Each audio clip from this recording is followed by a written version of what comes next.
Yes. No, biro ira wi matin. Yeah. Tell me. Nada penjo moro ka, walo nyango. Nada penjo niya.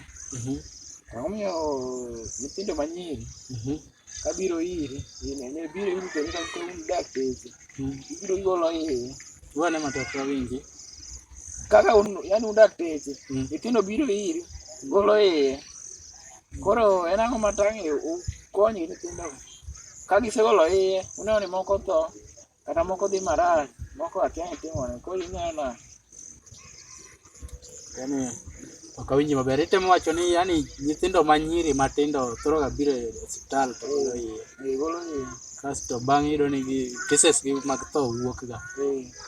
To un daktari umiyo gi gigi. To kwa nyithindo gi odiere manyuol. Koro ukwero ga gibiro. Koro wachane komiyo gi tho, kata nyathi tho.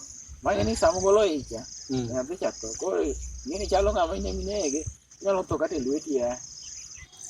Yeah, mar penjo maber. Mokwongo adwa wacho ni korka wach penjo no en penjo maber ahinya gi kaka ipenje. Situation ma ipenje ber. Wan wadaktari, wan ok wan jok machango dhano. Wan jok mathiedho dhano. Mano mokwongo. Wan Nyasaye omiyowa teko mana mar thiedho. Lakini chang duto ne pach Nyasaye. Nyasaye mang'iyo na changi kata kik ochangi. To wan ok wanyal wacho ni weche mag korka timo abortion ma iyudo ni nyithindo manyiri golo iye magi. Yudore koa kuom wan ok wapar ni watimo weche kamano nikech ka ang'iyo mos iyudo ka joma nyiri kata matindo ka biro ga osiptal ma da golo ich, itimo ga gimoro ni decision, en self decision maybe. To ok en self decision nikech iyudo ka mondo mi okang' ma nyathi manyako kawo decision ma okete pache ni adhi golo yani, nitie achiel ariyo adek moseneno. Koro anyalo blame seche moko wazazi. Anyalo blame parents nikech iyudo ka most of parents ma wan go ok gikawo nyithindo machiegni kodgi. Koro iyudo ka nyithindo bedo ga motang'. Ka nyathi omako ich, to bedo motang' gi ng'at ma modak godo. Kaso mar ariyo, okang' miyudo ka nyathi dhi golo ich modeko ma mi koro kelo thone cha. Mago wanya wacho ni seche moko dhi kuom dakteche mok nosomo thieth makare. Nitie ng'at mo mane odhi e course, to course ne pok oromo, to chako tich. To gibe gin matie gi jok mane obiro manyo kibarua e osiptende kuonde gi. Pod otiegore. Nitie jok moko ma iyudo ka no dhi e course. To koro obiro e osiptal wa ka, otiegore mos mondo omed ng'e tich. Ok sirkal opuodhe, obiro ka mondo opuonjre lwetwa mondo ong'e. Koro ibiro puonjori koso in nosendiki? Sirkal Yeah, an kaka an a professional doctor, MC Malas, professional doctor, sympathy master. Aneno ga huruma ne jogo sana aneno ga huruma ne patients. Jogo matuo, tuoche mopogore opogore. Sana athiedho ga mine man gi iye to kong'iyo ni gichom kure. Adiera koro ka wawacho kar ka wach mar ich mane wach ja. Iyudo ka ng'ato nyathine osedhi ma omako ich. Nyathi osemako ich. Nyathini kata bed kaka in nyathini moto mako ich. Mokwongo kidaro golo ne nyathi ich. Mano gimoko kata momo dagi machal kamano. To okang' ma gik mamiyo daktari golo ne nyathi ich en niya, nyathi koso otherwise. Nyathi dhi neno ni koso ng'ama nyalo take care go. Parents ne oringe, seche moko osiepne be oringe. To situation mar joma nigi ich, wan kaka wan dakteche wang'eyo ga. Okelo ga tho. Either inyalo yudo ni itamori golo ne ich. To odhi okawo tol odere nikech gin gi jok mabedo ga gi pressure. Pressure biro e pachgi. Ya, sama nyathi manyako omako ich, remo mane dende opoge ne ji adi. En kod nyathine. Remo ma e obwongo koro dok ne nyaka nyathine kucho. Koro ing'eni obedo gi pressure kaluwore ni otin gi koro yani obwongo ma miede rieko mar kaka onego dak. Mamede paro mar ni onego tim kama ong'ad decision makare. Obwongo cha koro sano ok ti kuome maber kaluwore gi remo. Nikech obwongo go gin gi leche nigi remo.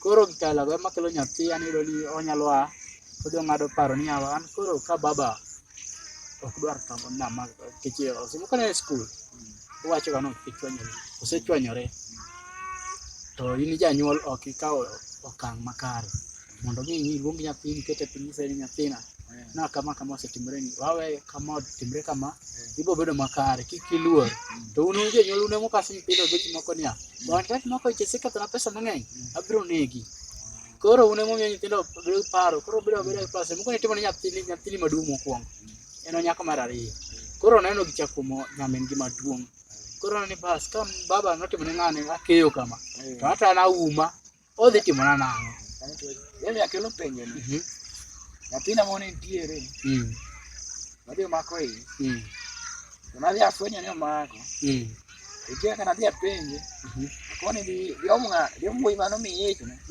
mondo ibigo ka mondo wirane nokalwa nogolo ijno to bang' dakika 30 kona wuok ni muode bang' dakika 30 obiro ni kone ne konge kera piny to iode kanyi osigole kama okona niya MC Malas mana Dr. MC Malas mano ogole mana dire ka dispensary en mano omiye meda paro okay anya paro nyathino nobiro nyathino iluongo ni Jen nobiro ka ywak koro ambe nakoso mana tim nikech sama ne Jen obiro ira yudo ka asetieko gi nyako moro ne nitiere mane bende atimo ne maternity koro napenjora ni to nyathini yawa tapenti ya kanisa ni jaber biyo kamano okona maler kaka baba kech baba osiro baba do nyaka dhiang koro an kano gini kamano armana nyako baba kudo mana ich wakonyi koro naneno nakonye lakini ok akonye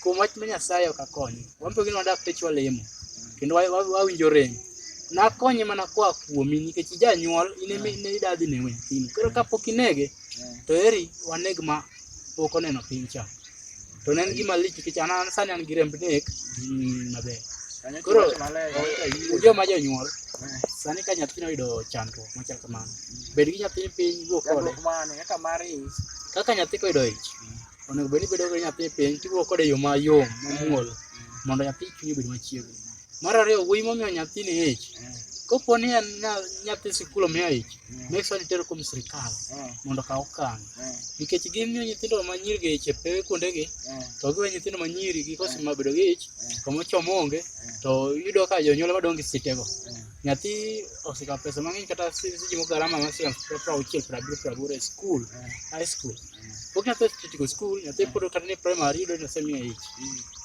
iyegi kama wanya tero gi onge ipidho nyathi ipidho ich kanyo be nitie nyathi kende iye koro gikalago maga kaka wanodak teche anyalo nyisi ni ber many gima luongo ni